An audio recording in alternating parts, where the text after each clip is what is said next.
बार एक राजा जंगल में शिकार खेलने गया। उसके तीर लगने से जंगलवासियों में से किसी का बच्चा मर गया। बच्चे की मां विधवा थी और यह बच्चा उसका एकमात्र सहारा था। रोती पीटती विधवा न्यायाधीश के पास पहुंची और उससे फरियाद की।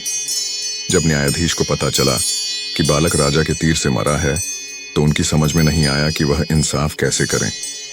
अगर उसने विधवा के हक में फैसला दिया तो राजा को सजा सुनानी होगी। यदि विधवा के साथ अन्याय किया तो ईश्वर को क्या जवाब देगा। काफी सोच विचार कर वह फरियाद सुनने को राजी हुआ। उसने विधवा को दूसरे दिन अदालत में बुलवाया। विधवा की फरियाद सुनने के पश्चात राजा को भी अदालत में बुलवाना आवश्यक था। वह राजा के पास यह सूचना किसी दूत से भेज सकता था। उसने अपने एक सहायक को राजा के पास भेजा कि वह अदालत में हाजिर हो। सहायक किसी प्रकार हिम्मत करके न्यायाधीश का संदेश राजा को सुनाने पहुंचा। वह हाथ जोड़कर राजा के समक्ष उपस्थित हुआ तथा न्यायाधीश का संदेश सुनाया। राजा ने कहा कि वह दूसरे दिन अदालत में अवश्य हाजिर होगा। दूसरे दिन सुबह राजा न्यायाधीश की अदालत में हाजिर हुआ। वह जाते समय कुछ सोचकर अपने वस्त्रों के नीचे तलवार छिपाकर ले गया। न्यायाधीश की अदालत भीड़ से खचाखच भरी हुई थी। इस फैसले को सुनने के लिए दूर दूर से लोग आए थे। राजा अदालत में आया तो प्रत्येक व्यक्ति उसके सम्मान में खड़ा हो गया, लेकिन न्यायाधीश अपने स्थान पर बैठा रहा। वह खड़ा नहीं हुआ। उसने विधवा को आवाज लगाई तो वह अंदर आई। न्यायाधीश ने उससे फरियाद करने को कहा। विधवा ने सबके सामने अपने बेटे के मरने की कहानी कह सुनाई। अब न्यायाधीश ने राजा से कहा, महाराज, इस विधवा का बेटा आपके तीर से मारा गया है।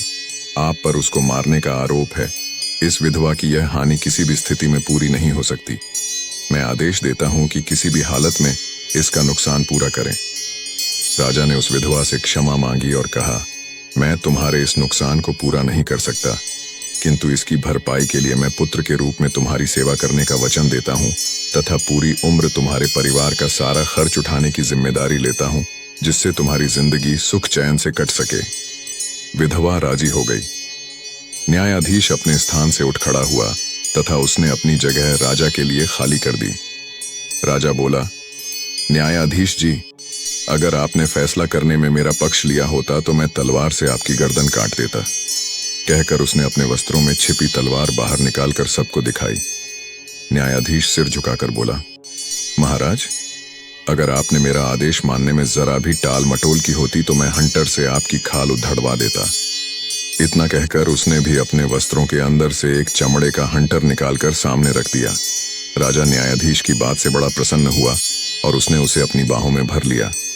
राजा और न्यायाधीश का चरित्र कितना निष्पक्ष कहा गया होना चाहिए। समय आज का हो या कल का या फिर कल का था, मनुष्य का चरित्र हमेशा सीधा और सरल ही होना चाहिए। लेकिन आज के दौर में लोगों को हर काम में अपना स्वार्थ या फायदा निकालना होता है। ज्यादातर इंसान सिर्फ अपने मतलब के लिए काम करता है और उसके लिए वह कई प्रकार के हथकंडे अपनाता है, जिसमें से चालाकी, स्वार्थ, धोखेबाजी आदि आते हैं। वस्तुतः न्याय को भी अपने पक्ष में करवा लेता है। हमेशा एक बात ध्यान में रखकर चलना चाहिए कि कितना भी अपने को बचा ले, लेकिन ईश्वर के न्यायालय में कोई नहीं बच सकता। मनुष्य को यह कभी नहीं भूलनी चाहिए कि हर व्यक्ति को उसके जीवन के कर्मों का फल भुगतना ही होगा।